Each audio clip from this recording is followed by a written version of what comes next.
Hey everyone, and welcome to the Melanated Equestrian Podcast, where I, your passionate, opinionated Puerto Rican horse girl, will be joined by other beautiful and amazing equestrians to talk about the real shit. Join me as we skip the small talk and have those much needed conversations about horses, of course, and so much more. My name is Michelle Arana Jimenez, and as an advocate, activist, and educator for humans and horses, I am passionate about bridging these two worlds together. Hey, everybody, welcome back to the Melanated Equestrian Podcast. Today I am joined by Jade Armendariz. Welcome, Jade. Thank you. Thank you for having me. Yeah, of course. Thank you for being here. I know we've been going back and forth with scheduling for for a little while, which shit happens. Yeah, I mean, that's kind of my life. Like the amount of times I have to reschedule everything or things just slip my mind, but I'm glad we both made it. Yeah. Right, same. And the hurricane was again a bit of a setback Yeah, on this end definitely. here.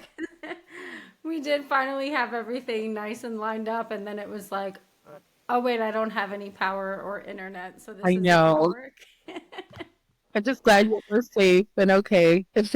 Yeah, I appreciate it. Me too. But it was definitely like such a huge eye opener too to how much we rely on Yes. electricity, like for everything that we do. Even getting water to the horses, we were having to like fill jugs and drive back and forth to people who had power Mhm. just to get them Yep. something to drink. And for whatever reason, the whole week we were out of power, the horses were like extra thirsty. And they were drinking a lot more than they normally did. Yeah, I remember when we had a fire evacuation here. The fire was super close. We had to like at first we had like no power, no water, and that was hard. We were just thank God we had like a septic tank, so we kind of used like gravity to like help get the water out. But Oh, okay. we run on well water over here. But yeah, that was oh my gosh. I'm like, how do people live without electricity, without like my phone didn't get service here. Like I switched to Mm. AT&T now, but before I had T-Mobile and it doesn't work here in my ranch. Nothing does besides AT&T. And I couldn't even call people. I would have to like go up like towards like the front gate and Right. oh my gosh, it's insane how much we rely on these things, especially when you have It horses really and is. just like, and then they rely on you, and it's just wow, it's just a lot. Right. For real. So what were those fires? When was that? This was so I want to say like almost 2 years ago. I was pregnant at the time. I was 4 months pregnant.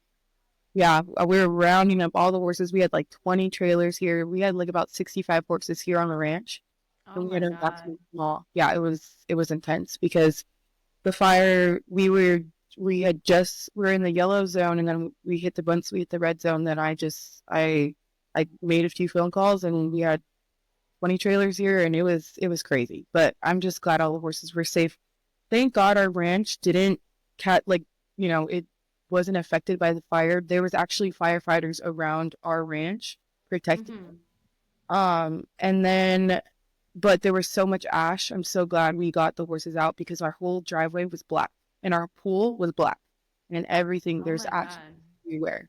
Yeah, some of the cars that we left here, you couldn't even tell what color they were. They were just full of ash. It Oh was, my God. yeah, it was really intense. I'm just so glad that, our house was safe. I know someone that had lived like a few miles from us, uh, they didn't realize how intense the fire was and their family didn't make it out. And I think two of them had passed, and the mom was rescued by a neighbor, and they were trying to get out. They're fleeing in their car, and yeah, it happened so quick, and we haven't had fires like that in a while here. So yeah, it was intense. Man, yeah. I mean, that's terrifying. Like, Mm. especially, I mean, we haven't had any wildfires like that come close to us in South Carolina, but just how quickly they spread Yeah, I just can't even imagine. Like, you could be fine, and then 10 minutes later, like, You're out of it right right. now. It's amazing. Like it's scary how fast fire moves. So when you, I know a lot of people like to stay in their house and oh no, I'm not gonna mind, but that was a big eye opener because we were gonna stay here with our horses. Everyone's like, you need to evacuate. I'm like, we're fine. It's not gonna come to us. And then when it started to get that intense, and then we heard the news about those people that had passed, I was like, you know what, like this is no joke. We need Right. to make sure we have a plan and we put a plan in place. And yeah, I'm just so glad that so many people showed up for us. I didn't realize that. I'm like, I don't know anyone, but I literally just two phone calls, and then those two phone calls turned into like 60 phone calls. And yeah, I'm so glad that we had a lot of support here and a lot of people that helped, and people opened up their ranches to us, allowed us our horses to stay there. I mean, it's amazing. I mean, sometimes you forget how kind like humanity is. But it's in times like when you're in need, you really get to see like all the communities kind of come together and help each other out, especially when it's something like this. Yeah, because I kind of stay away, secluded here in my ranch, away from the outside world, just because a lot of people are cruel, Right. a lot of stuff going on. I mean, it's just hectic out there. But yeah, that was a really good experience. It was something that was terrifying that turned into something like I'm super grateful for, and it was it was nice to see everyone just working together and helping each other out, and yeah, it felt really blessed. I completely feel that because I comparison, right? You guys have fires out there. Yeah. We have hurricanes down here. And it's a little different with the hurricanes because, I mean, again, like they had no idea it was going to come this way. So we Yeah. were really unprepared. Um, but at least we have time, like, oh, we know this thing is coming in a couple of days, regardless of what direction it ends up going. But it was the same sort of thing here. Like, so many people came together to help each other out. And where we live now, so our old farm we were at was similar to what you're talking about. Like, we were kind of way more secluded, middle of nowhere. To get into town was like 25 minutes, so like every time we had to go do something, it was like, all right, let me go prepare to go into town. Like, let me make sure I write down this list of everything we need. Whereas now we live about 12 minutes outside of town, so it's a lot closer. But it's still, Aiken is a super big horsey area, so there's Yeah. horse farms everywhere.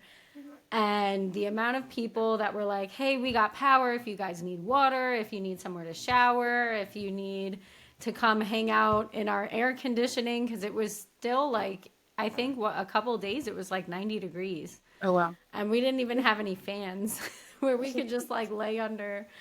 Um, but so many people stepped up to help. And Yeah. then, the way I saw it was once we had our power back, it was like, okay, well, how can we help everybody else now that we're good? And it kind of sucks that that's how we come together in Yeah. emergencies, but also super grateful that people do come together. Like everybody puts all their bullshit aside. They're like, how can we need to just help as many people as we can? Mhm. And I think that's like such a beautiful thing to Yeah. have as humans. Yeah. I mean, they say, funerals is like the only time you can get the whole family together. And sometimes it's like, it's in times like that may be sad and unfortunate, but it's, it's beautiful, like human connection. And sometimes, I forget about that, like being out here. And, Hmm. and yeah, so I definitely have tried to prioritize like, human connection, having a community, because as humans, like, we don't just need our horses, we need other humans too. But it's a hard Exactly. world, but it's good when you find your people and when you find like trust and friendship within like other people. Like it's so good to have. And it's like such a great experience too when you come together and I guess unite. Yeah, it is. And it's like, it's such a beautiful feeling too, like that sense of security, of getting to know people like that and having like this unspoken safe space. Like, Yes. hey, like we're all good.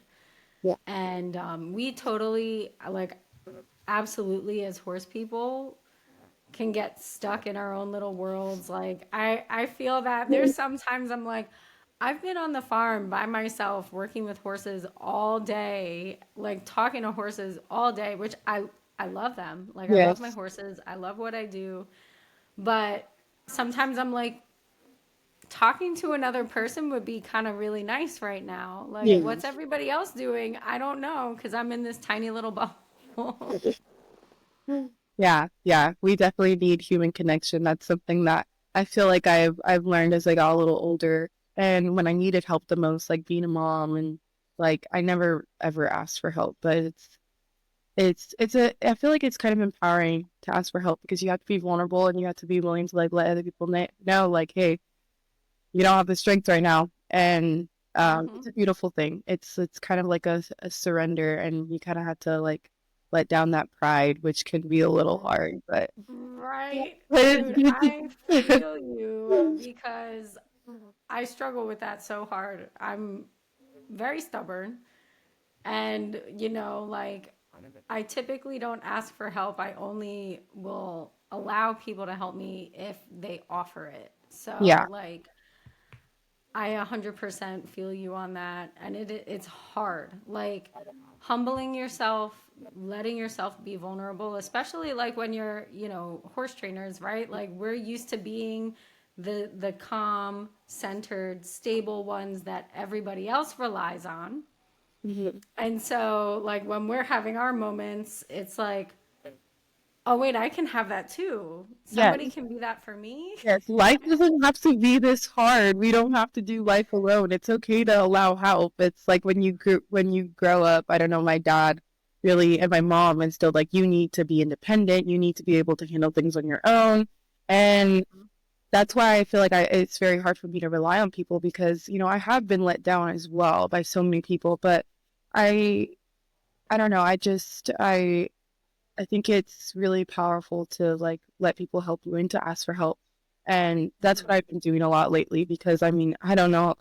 I mean, I got to a point where I was like desperate. I'm like, okay, I need help. And then to see so many people like willing to help, I'm like, gosh, my life didn't have to be this hard all the time. Why did I do that to myself? I always wanted to do things by myself and get it done by myself, but it's like I took away from probably experiences of getting to know people or allowing people to help me or allowing people to feel honored to help me, because I know when I help people, like it makes me feel so good.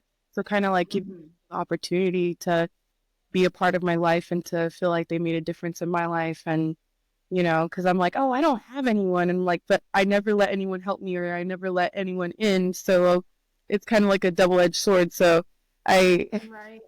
It's like, yeah, why am I like this? yes.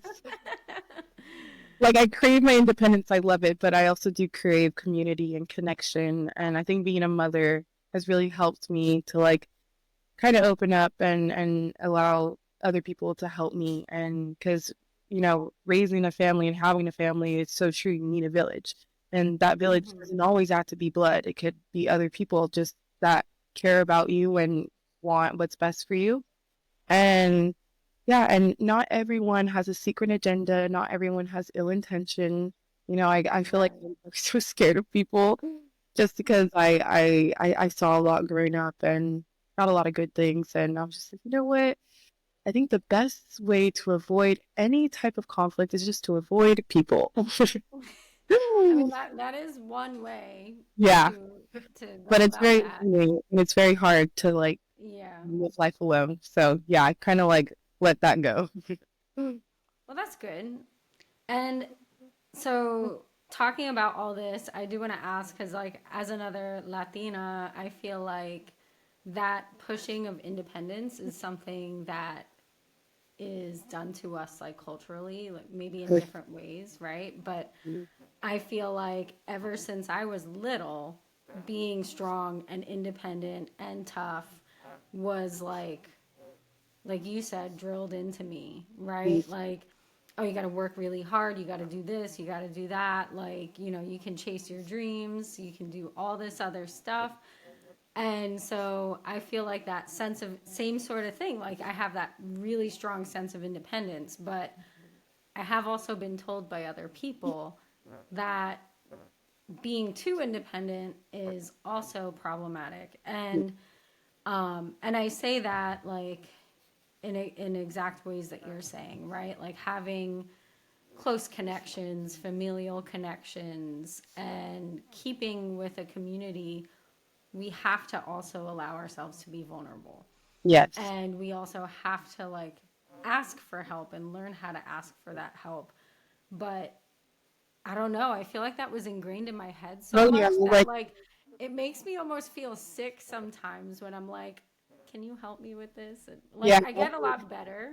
And with my husband, like I'm a lot better like just with the whole microphone situation earlier. I was like, I don't know why it's not working and he knows a lot more about this, so let me just go call him real quick. Yeah, I feel like especially with like my Mexican culture, it's we're taught to kind of like hold in our emotions too and Mhm. not never seem defeated despite like the circumstances you face. Because I went through a lot like growing up, but I feel like what was ingrained in me, it's like, no, you got to keep pushing, you got to keep going because both my parents, they grew up really, really poor. So their mindsets were survival. And, I don't blame that on them, but they kind of instilled that survival mindset in my head, even though I wasn't, you know, fighting to survive. Like we had a lot. We were blessed. My dad he worked so hard to bless us financially, and we always had a roof over our heads. We always had food on the table. I didn't have the same worries that my parents did.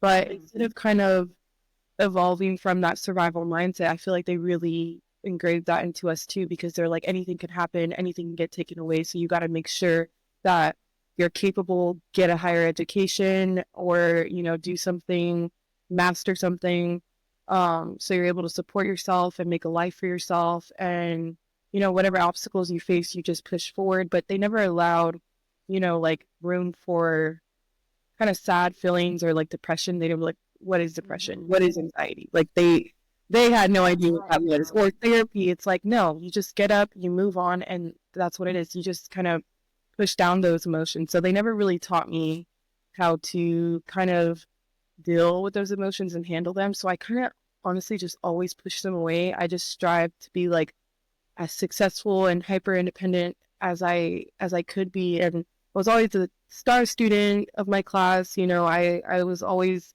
on the varsity teams. I did so well, but I always felt like kind of like an emptiness and a little bit of a loneliness Mm. growing up because I really didn't feel like I had like that connection with my family that other families did. I feel like that survival mindset kind of like took away from like the affection that I needed from them. And like I said, I don't blame them because they grew up in such intense situations that I don't even know if I'd be able to handle. But it Right. was hard because I feel like even though we do have what we have, they still had that mindset like, no, anything can get taken away. And Right. Like you can always be grateful for everything that you did that they did for you, yeah, but also at the same time like recognize and acknowledge that there was still that big emotional aspect mhm, that was pushed onto you in that way, and that now I feel like a lot of Latin people that are like our generation are kind of going like, "Hey, wait, why don't we address this a little bit more? Like instead of continuing to stuff the emotions down, which now I have like chronic heartburn and I feel like from doing that and just shoving everything down and trying to, you know, put one foot in front of the other to keep yeah, going. It's like why don't we start addressing that? Like now that I feel like a lot of Latin people in general, right, that are second generation or even third, right? Like as our families continue to do more for us and things are comfortable, right? Like it's almost like it's our turn to step up and say, okay, why yeah, don't we break this cycle a little bit and start working on the emotional healing aspect so that the next generation that comes in, like it'll be even better for them. mhm, definitely, yeah. What was I going to say? Oh, that thought just left my mind. Hold on. Yeah, I feel like my parents, they kind of broke that like generational curse of like maybe poverty. And, Mhm. 'cause when their parents came into the US, they're first generation, I'm second generation, and they were able to get a college education, make a good lives for themselves. So I feel like they kind of broke that. And I feel like now it's me and my siblings, we, we can kind of break that emotional, curse, like that, Yeah. addressing emotions and going to therapy and kind of like building on emotional intelligence and, teaching that to our kids. Because I know my kids are going to probably, have some feeling different about the way that I parent them. And I know I'm going to make mistakes. And I know that as, the generations go on, hopefully they'll improve. And Right. so that's why I'm like, I used to really blame my parents a lot. But now that I'm a parent, I'm like, we're just human and they did their absolute best and they provided me with a life that they didn't. And of Mhm. course, there were so many things I would want to improve on, but I feel like as humans, and even when you're doing like riding horses, training horses, there's so many things that always need to be improved on. And it's no Right. hate on anyone else. It's just like, I'm just glad I'm able to recognize that there is improvements that need to be made.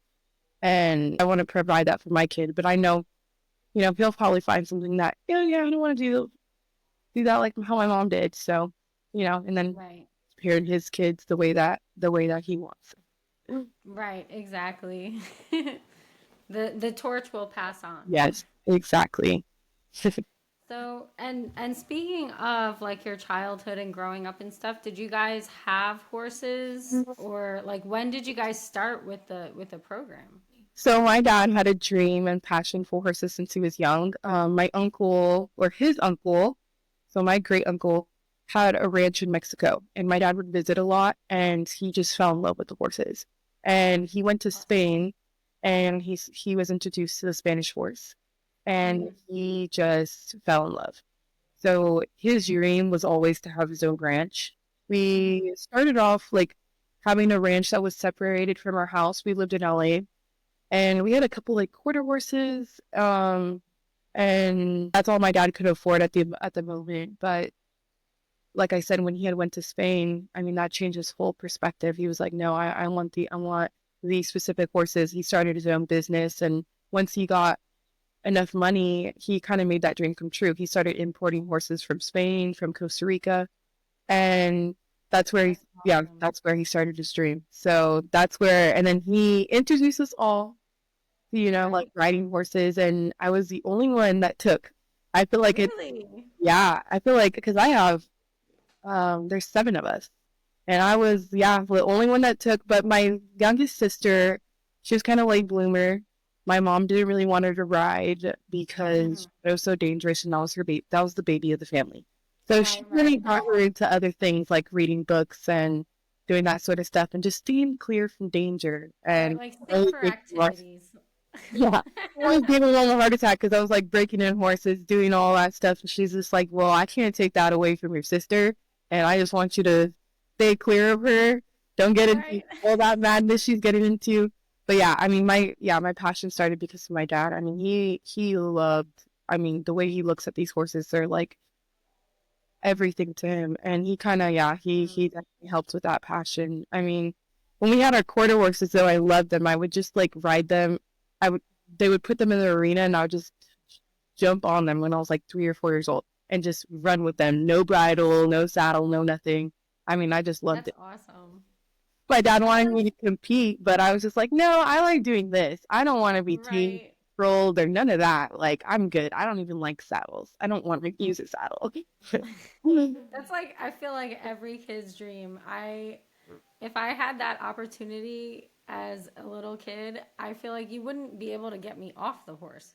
That's how it was for me. I would kick and scream when we had to leave the ranch because, like I said, our house was separate. So we would have to Mhm. drive, like about 12 minutes to like our where the ranch was. And Okay. we always had like the little chicken with their chicks going around and the goats and the peacocks everywhere. And yeah, I didn't care Oh, I about love any of that. that. I just wanted the horses. Like my dad would always get upset because he's like, "Why are you always riding without a saddle? Why are you always bringing the horse out?"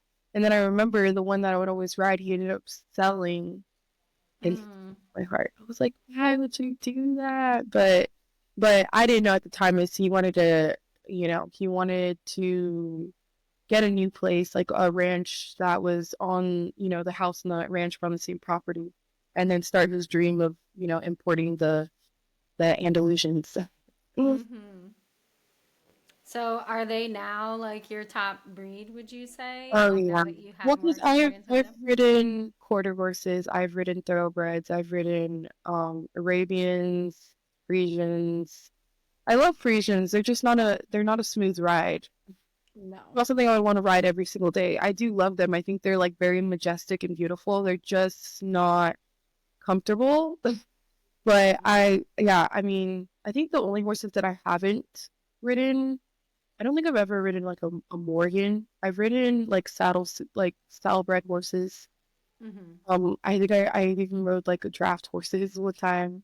Uh, Nice. yeah, I would say my first and my favorite would definitely be, yeah, the Andalusians. They're amazing. I mean, it literally feels like you're like flying, like you're on a cloud. They're so comfortable. I know they have bigger movement. Some are more comfortable than others. Like the ones that have those like big movement, they're like sewing machines. Yeah, those can be a little uncomfortable. But no, Right. I love the breed. They have such good hearts. They take care of all of my little students, and they know when they have a little kid on their back, and they're so sweet. They're so calm. They're so willing to do whatever you want, and just so loyal, and just repeat again. It's just their hearts. They are amazing. Like They really, yeah, I've never met a yeah, horse. they really are. You can really Like, feel the love. Like I really feel like yes. my horses love me. Like I've had a quarter horse. I've had thoroughbreds. I don't think they can really love someone. I don't know. That's just an opinion, I guess. They're hard. They're really hard to win over. Oops. I feel like they just have a mind of their own. But I mean, like Mhm. I love them though. I remember I used to jump some thoroughbreds. But yeah, I just nothing compares, in my opinion, to the Spanish horse.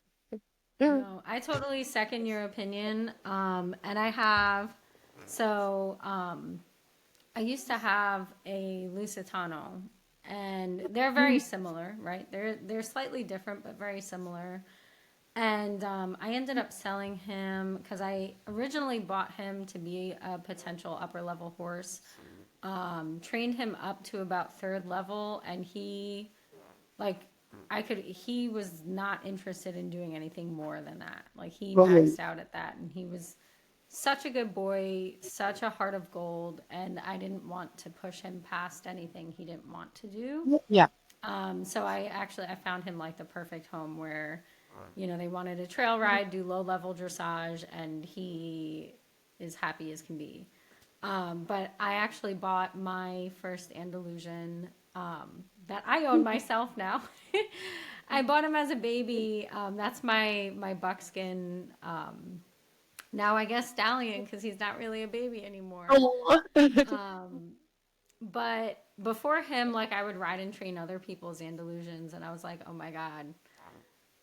Whenever I have the chance to get one, it really doesn't compare because I feel like honestly, everything that I love about so many other breeds is almost like packaged into these horses, right? Like their hearts, like you said. I mean, they have such big hearts. Like when their trust is there, like when they trust you and when they're bonded to you, like they will go above and beyond. Oh yeah. And And they you just want to know, leave. They're like, what do I do next? And it's amazing. yeah, and they're so smart. Like they're Yeah. so smart. They're level-headed, but they're also Yeah. They have that like, fiery. and So it's not that's like why you use them as war horses, because I mean they'll go to the end for you, but they have to have that noble like type of personality where they have that confidence, but also confidence in you. And for them to go against like all their instincts just to serve you, it's just, I mean, it's beautiful. I think that's why like they did well as war horses. I oh mean, I yeah. know the Spanish bloodline, I forget what it's called, but it's one of like the oldest breeds. Like, and it's kind of I heard it's connected to some of the, like the oldest Mustangs as well too, like that bloodline. I forgot what the name of it was, but Is it I know there's like the colonial Spanish Mustangs, the Kiger Mustangs and in the Iberian horses, it's is it the like Carthusian? Yes, I can't right. Carthusian. Yeah. Oh my gosh, I'm gonna get butchered for this because I should know this. Yeah, it's car. I don't know how to pronounce it. It's okay. Yeah, Yeah, we got it. We know what it is. We're yes, good. yes, that bloodline. Yeah. No, they are. They're so amazing. A lot of dressage people who ride, because obviously warm bloods and like Dutch warm bloods and Hanoverians are like really known to do well on dressage just because they have that athletic ability, which sometimes the Spanish horse, which the way that they're being bred now, they're starting to kind of put on a name for themselves. But I would Mm-hmm. say like a lot of my clients are retired Grand Prix dressage riders that just want something that's smooth ride and level headed and something that they could still show and show off and still compete in more like upper levels, but just have a more sound mind. I Mm-hmm. know a lot of the warm bloods they're hot, so it They are hot, and especially for older people, they're not easy to ride. riding that You got to trot, be fit. it's hard. Yeah. Yeah, Like it's even on your body.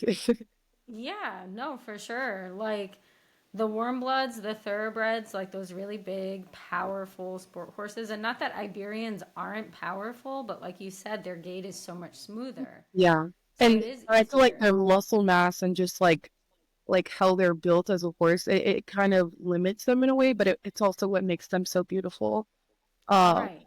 yeah. So I love them. I mean, they're everyone says like, gosh, like you could do anything with air illusions. You could jump with them, Mm-hmm. you do all this other stuff, but you may not be like the best, but they're just so willing. Like they're like Right. They're you gonna look do it. pretty well doing it because they're beautiful horses. They're so majestic, but yeah. That was not paid advertising for Andalusian I horses, know. just saying. But I've been they literally are sacrificed my really whole life for incredible. them. And I know you guys, right? You still have a couple for sale. Yeah, Can you yeah. tell me a couple? Yeah, there were horses I didn't want to sell. I wasn't planning on keeping them, but I can't keep more than 5 horses. So I'm selling some of my favorites. But but yeah, so we have like some brood mares that we're selling and then also like a gelding and stallions. We sold a good amount already. But Nice. yeah, I'm very picky about who they go home with. I need to have a good feeling because they were supposed to, stay with me, but of Yeah, course no. they didn't allow that. So I just want to make sure that they're placed in a home that fits, their abilities best, and that they're not going to be pushed past their abilities, or also not like brought to like their, somewhat potential. I don't want them just sitting around doing nothing. Right, absolutely. So if anybody is listening out there that is interested in possibly getting an Andalusian horse of their own, Yeah, I just send have them some over your way. available, or I could get some people that I know, because I know the ones that we have are not like super upper level horses. They're more like training level, getting into first level. Um, but yeah, we're interested. Yeah. We'll definitely put that out there and we can put like some maybe contact info Yeah, in the bio if somebody is serious. yeah. Because you never know. Mhm. And, people find their perfect horses and we find the perfect people for horses in sometimes the most random ways. Yeah, exactly. So, I've met people no, that I've sold horses to just on like a random trail ride that I decided to take with some of my clients, and they're like, "Oh my gosh, my dream horse is to own and ah, and I'm like, "Oh well, we have some." right, And I actually. know a lot of people have been very unsatisfied by like a lot of the prospects for Andalusians, even in Spain. They're just not, I don't know, they're either way too expensive out of their budget, like the good ones, and then the ones that are in their budget, it just, yeah, the quality's not there. And Yeah, yeah. and I noticed that I feel like within the last, so I used to, oh God, maybe it was like 8-ish years ago, I used to work for a breeding farm down here that bred Andalusians, and that's what like really kind of set me off into the breed, because they had me riding all of their, babies. Yeah. So even these like, you know, intact 3, 4 year old stallions that we'd be like riding, doing all this stuff, and there'd be mares coming in and out and all this. And I was like, these are probably some of the best behaved studs I've ever met in Yes. my life, and they're still babies. So, so that really kind of set the tone for me. But, but yeah, I noticed since I started working there, and like you were saying, more and more people are getting interested in Andalusian horses or PREs because of dressage and working equetation too is getting a Yes. lot more popular in the United Oh, States. And a I lot of don't want to people get into want, that. I've been wanting to do that with yeah, it's just because it's so fun. It's good exposure for them too. I mean, like you're going over a bridge, you have to do like a jump, you're going through these obstacles. It's just like good for like building that connection and then just like desensitizing at the same time. yeah. And it's fun. Oh, It's a lot of fun. yeah, I know. Sometimes dressage, it's like it can be a little hard sometimes. So it's good to have like other outlets for other things, just so you don't get burnt Right. out by one sport. Exactly. Exactly. But yeah, it was like once that started becoming super popular and people started looking at Iberian horses, all of a sudden I noticed there were so many more breeders. Yeah. And then I'd be looking, right, right, right. So you kind of know what I'm about to say. And they'd be like, oh, this is a great stallion prospect, or this, and that. And I'm looking at this colt like, maybe we should geld that one. Like Yeah. that one looks like it should not be reproducing, you know, Yes. but it's an Andalusian, so I feel like that name automatically kind of like justifies that breeding. Yeah. But there are not, you know, just like with everything else, there's responsible breeders and ones that are not. And so, yeah, I do feel like there is that split. Yeah, you You definitely can have see to it. like know your stuff. I know a lot of people get into it and they're like, "Oh my gosh, I just got an Andalusian filly for like this." It's like, well, um, you gotta be able to recognize the quality, not just follow the trend. Like, kind of do more Exactly. research and don't support. I mean, I don't want to say don't support because I feel like every horse deserves a home, but just like, Hmm. like same thing with dogs. It's like those backyard breeders. It's like people Exactly. buying off of them and then and then they realize, oh well, this horse is not of so good quality and just end up sending it away. And it's just Hmm. because yeah, I definitely see a lot of my clients. I don't see myself because I'm not like searching for Andalusians, but a lot of my clients have really expressed to me like, wow, like the quality and the training as well, like trainers, the quality of training, Hmm. quality of horses has gone down so much. And everyone thinks they're trainers. Everyone's trying to make a name for themselves without putting in the work and doing the research and putting the care. It's all about money. Absolutely. So yeah, that's why I tend to stay clear from the horse world as well. I'm kind of in my own little world, but like I said, I am still trying to branch out and have my communities. But yeah, it's Hmm. hard. It's a hard world out there. You meet people and you think they have good intentions, especially with like horse people, and you know, a lot of people like to use and abuse, and yeah, and just Yep. seeing how I really know, like I can really tell someone and their character by like just the way that they treat their horses and the way that they handle them. It's a good tell Absolutely. sign for me. Like whether I'm like what tells me what kind of person they are, what kind of trainer they are, and yeah, it's been a lot. I've had my fair share of meeting other trainers or meeting other horse people, and I have my good and my bad experiences. Right, for sure. And there really is so much toxicity in the horse world. Like Mhm.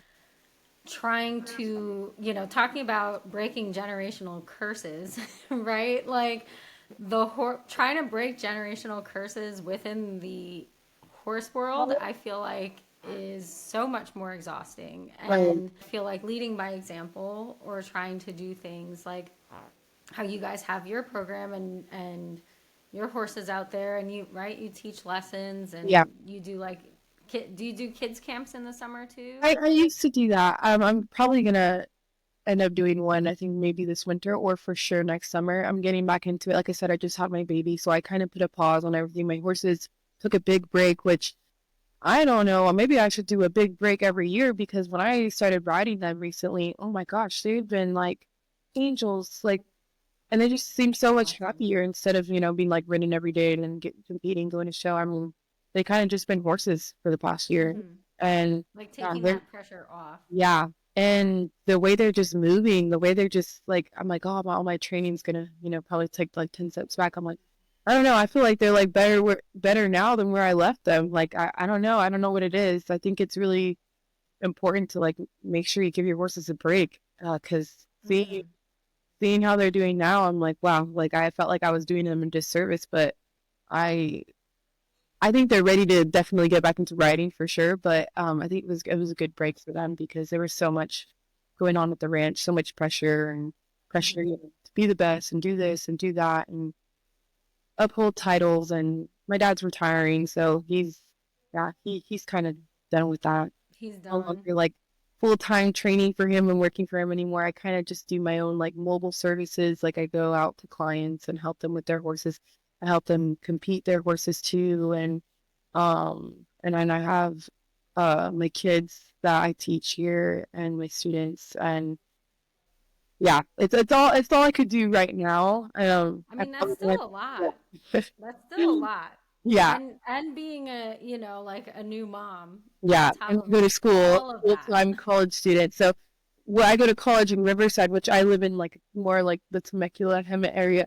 So my school is like about an hour and 20 minutes from where I live, and Okay. I have work out there as well. So I kind of make it worthwhile driving out there, go to school, and then I work with my clients out there, and then I have clients like kind of just like around the area, this area as well. But Nice. one area, like my mom helped me. I got her how to bring the power washer out. Oh my gosh, everything was so full of dust. And yeah, because I hadn't cleaned it since like before I was probably yeah, before I was pregnant. Like that was like probably the last time. And yeah, I'm just slowly getting back into it. I mean, I've still been working with my clients, but I mean, like getting back into like, working with my horses and kind of starting my own training program again and competing. I want to compete. If not this year, I mean, there's shows coming up, but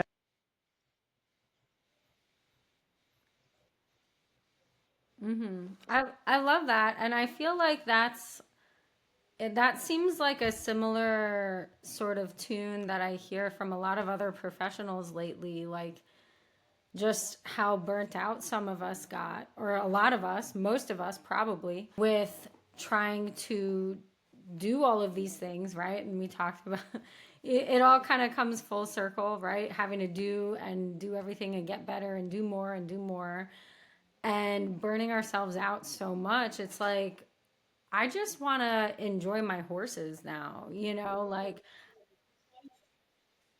right.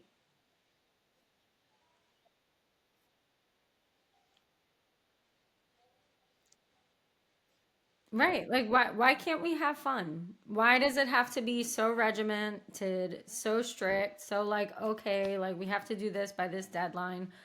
Why not set the example as a professional that, the show isn't the most important thing, or getting your medals isn't the most important thing, like that relationship and that love that, is what started us doing all of this shit in the first place should always be there.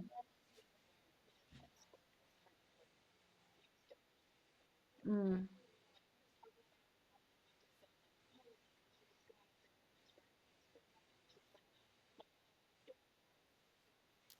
Yay. Yeah.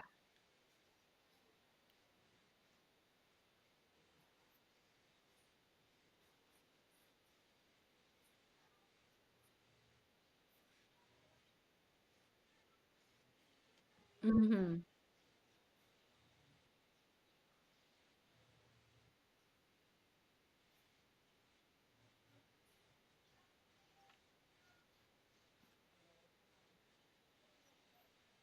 Right.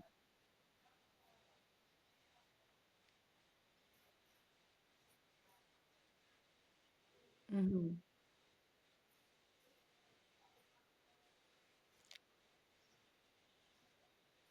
Right. You get like sucked and dragged back down.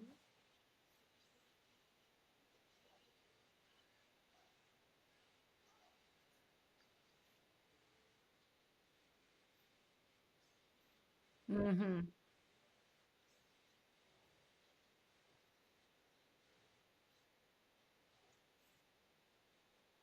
Right.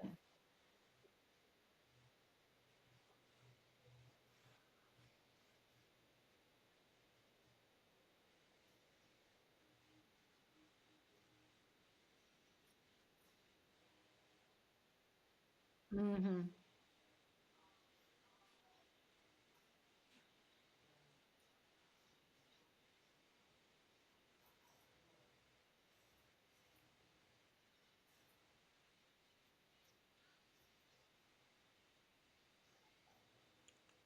No, absolutely. Especially here in Aiken, right? Like I can talk about what goes on here because that's what I see every day. So many people are so used to what's like tradition and what they do that like, thinking like that or teaching like that isn't normal or even like, people will say things, but then all of a sudden you hear in lessons, people saying like, oh, well, just kick the horse, make them do it. Like all of this type of verbiage, which you say a lot of people might say is harmless. I'm like, it's not because now you're changing how people think about what they're doing with the horses and why, like, and that's something I get a lot too with the lessons that I teach because I'm the same way. I'm like, ultimately, at the end of the day, we're doing this because we love it and we have fun. And if you're doing it and you're miserable, something's wrong, like something's not right. And so teaching people with like lightness or thinking about the horse or, hey, like my lesson horse, if he's not being super forward today, like maybe he's just not feeling it. He's a draft cross. So sometimes like his energy levels, right. Like he's a less is more kind of guy. And because I always tell everybody, I said, you don't ever have to yell at him, with your aids. If you ask nicely, he 9 out of 10 times would be more than happy to do it. So if you're asking correctly and asking nicely, and he's still kind of like, I don't know about doing this, like, we're not going to force the horse to do something that day. Like, we can do something else. Like, it's okay to compromise and it's okay to change your plans, your riding plans based off of how your horse is feeling that day, too.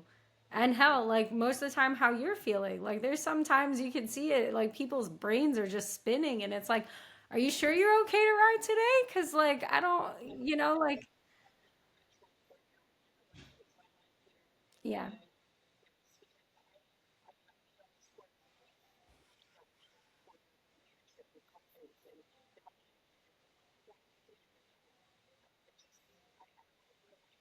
Mm-hmm.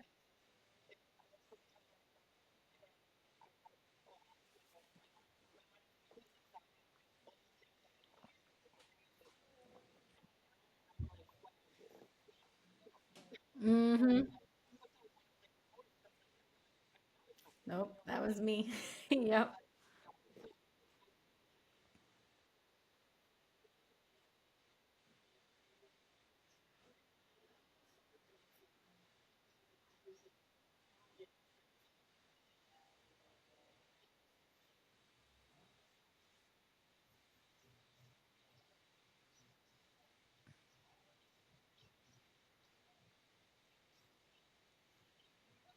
Mm-hmm. Right.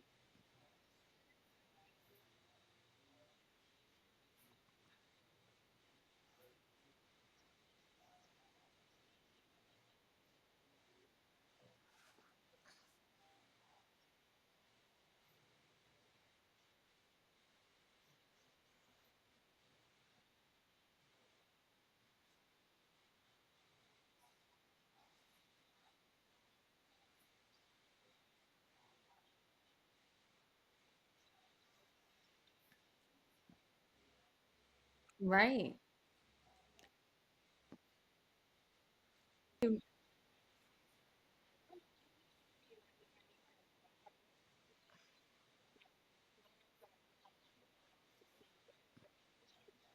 Right.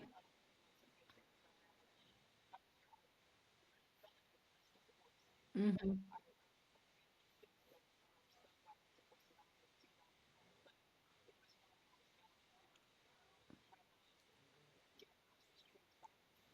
Right.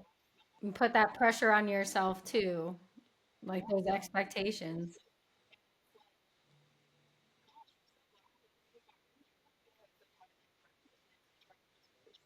Hmm.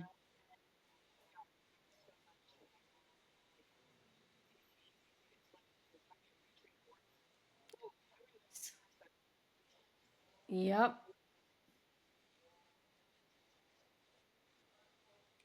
Yeah.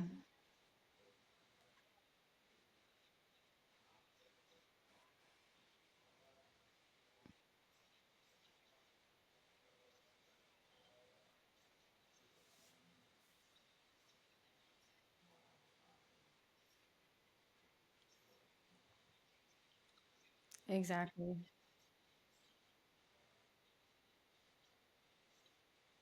Hmm.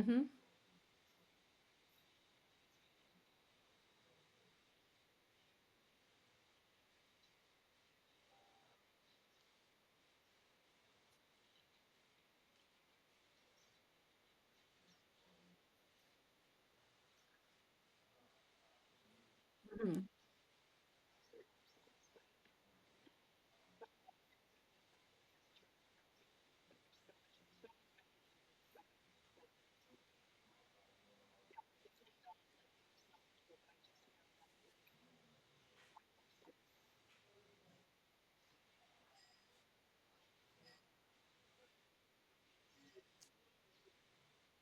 Yeah. Hmm. Right. And I love that so much. And I love how there are so many professionals now, I feel like, or not, I shouldn't say so many, but there's definitely a shift. Like I've noticed a shift within, again, I'll say like our generation, some younger generations that are questioning those traditions, questioning why things are that way, and why, as professionals, we can't put our horses first. We can't put our mental health first. Like, that should always be at the forefront. And I love so much that that's the basis of your program, too. You know, that there's more of us doing that. And having the next, crop of like young riders that you get to bring along these kids and teach them that way from the beginning. So now you have riders that don't have to unlearn harsher methods of riding too. And that's just as important, like you talk about retraining horses. It's also like, okay, how can we take these riders that, some people I talk to, they're like, well, this is just how it's been. Like everyone, my entire riding career, I've never taken a single lesson where people don't tell me to do these things. So,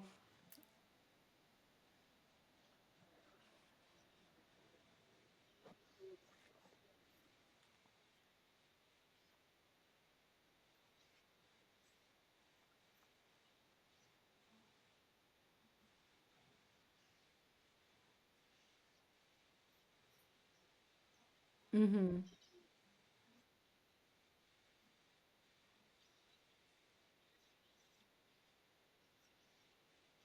mm-hmm,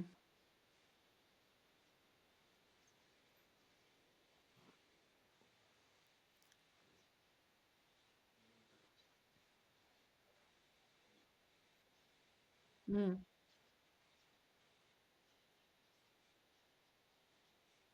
Oh,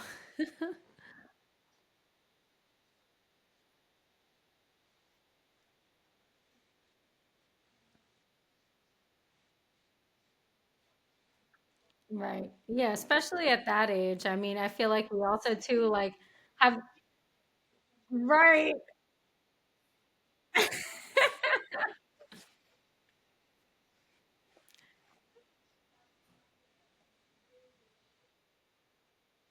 Yeah.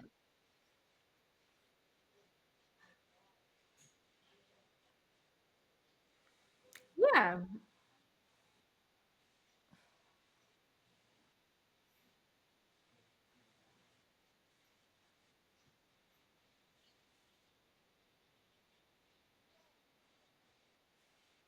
Hmm. Right.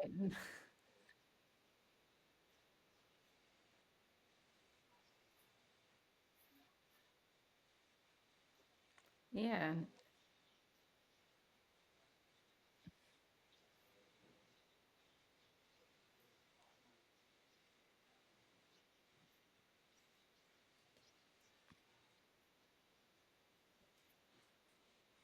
Mm.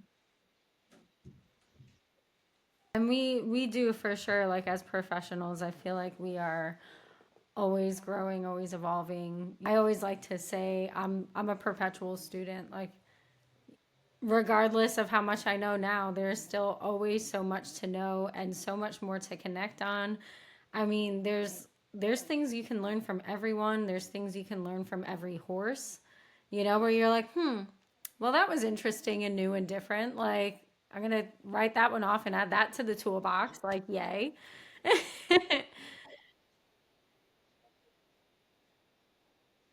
Right.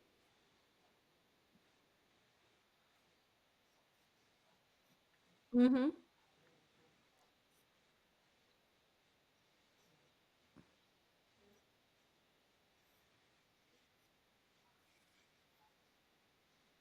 Mm-hmm. Yeah, us trainers need it too.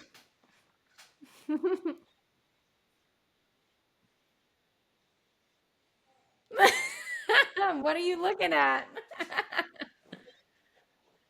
Ah.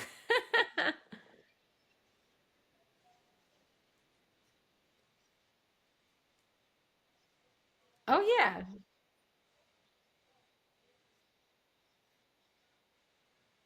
Right.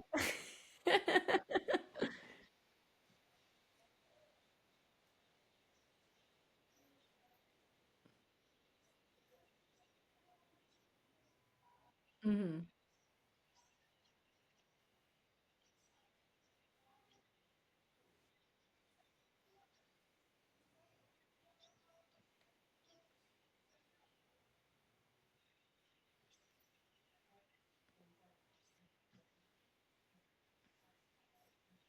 Mhm.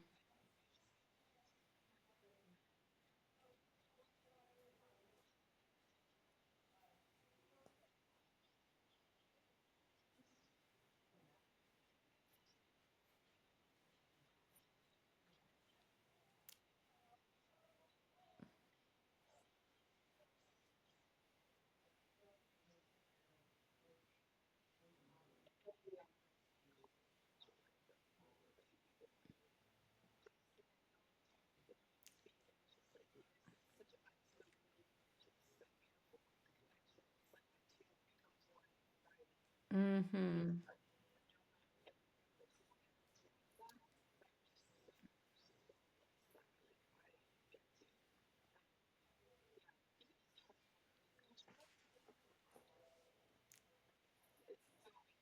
It is. It's so beautiful, and I feel like even taught like explaining it through words isn't really enough at this. Like there's something so almost like deep and ancient about it. Like you connect in a way that goes beyond, I feel like, anything that is what is considered normal in human connection, right? Like it's also spiritual connection. It's a connection of energies, and like you said, that two becoming one. Like that's not just a cheesy saying. I feel like with a horse, like your horse or your heart horse, like horses that you really connect with that deeply, you just think it's like you can think, and they feel that, right? They feel your thoughts, they understand your thoughts, and vice versa. Like you become so connected, so close to this animal that the riding then becomes effortless, it becomes magical, and it's like nothing comes close to that.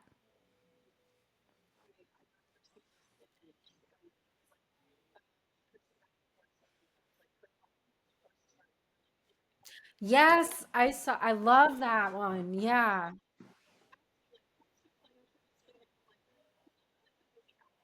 Yes. Yes. Yes.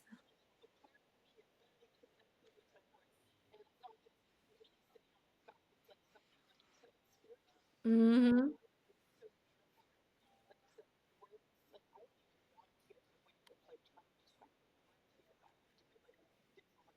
Hmm. Exactly.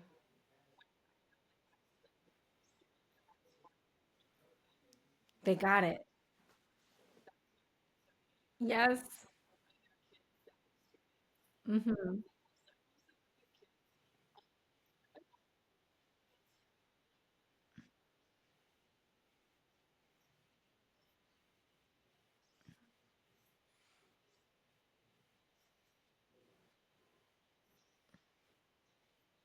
Right.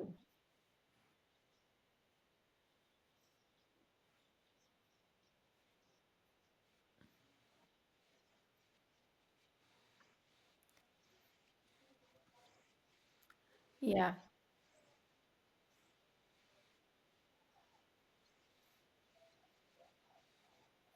Hmm.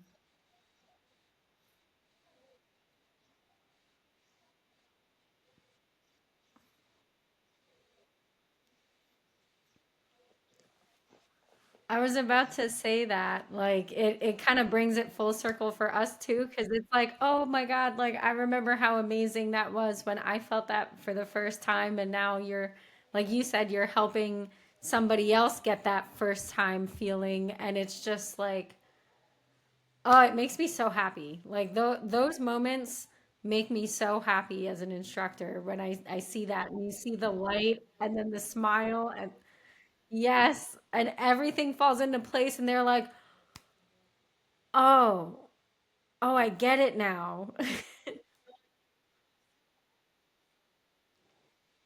Yep, exactly. Exactly. Right.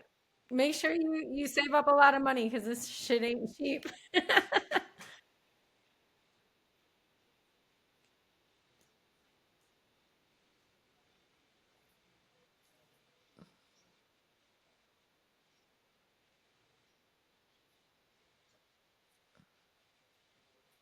Hmm.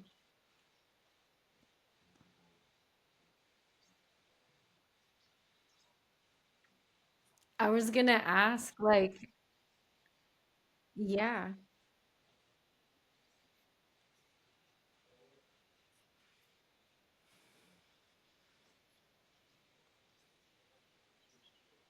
Oh.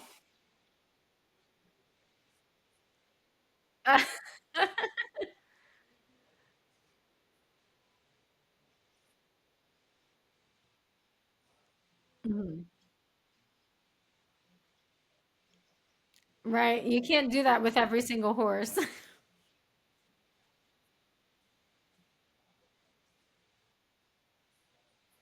Hmm.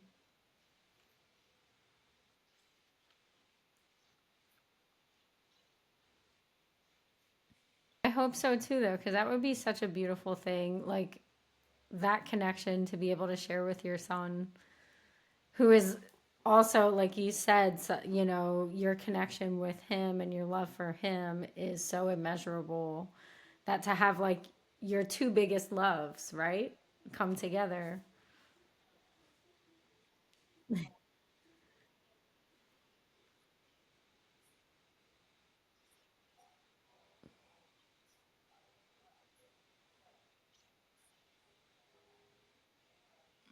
Like everything in this conversation that we've had today has been so awesome to talk about, you know, and to talk about it like so openly and so freely about like the other side of being a professional, right? Like not just the business end, right? Like we're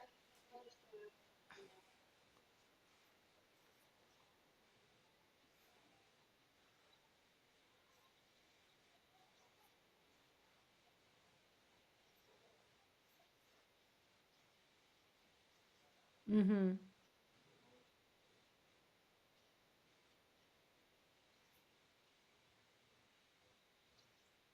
Yeah.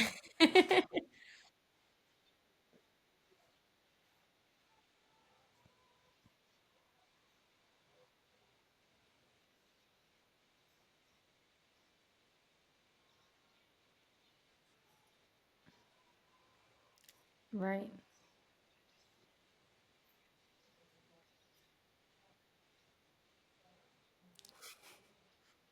Right. Let the little kid in you come back to life.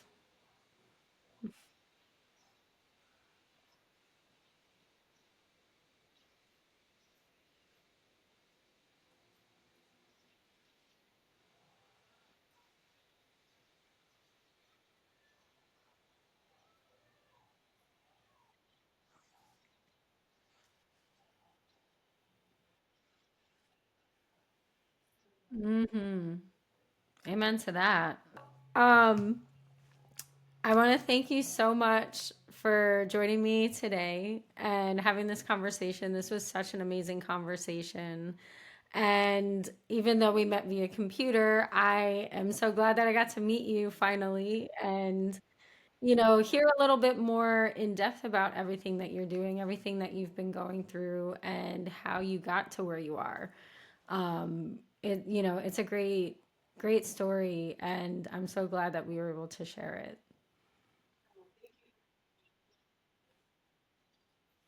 it.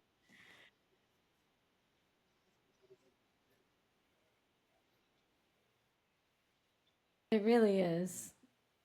Absolutely. And I appreciate it. I appreciate your time. And yeah, thank you again. Thank you for joining me. Like I enjoyed this conversation so much.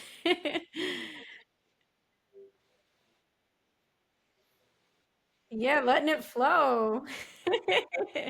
I love it.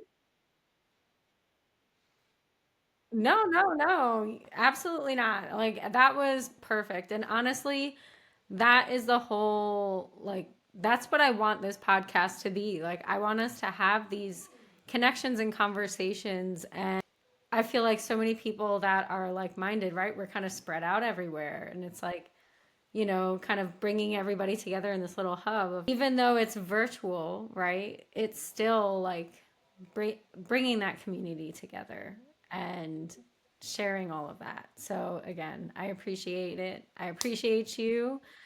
And I hope you have an awesome rest of your day. Thank you so much for joining me on the Melanated Equestrian.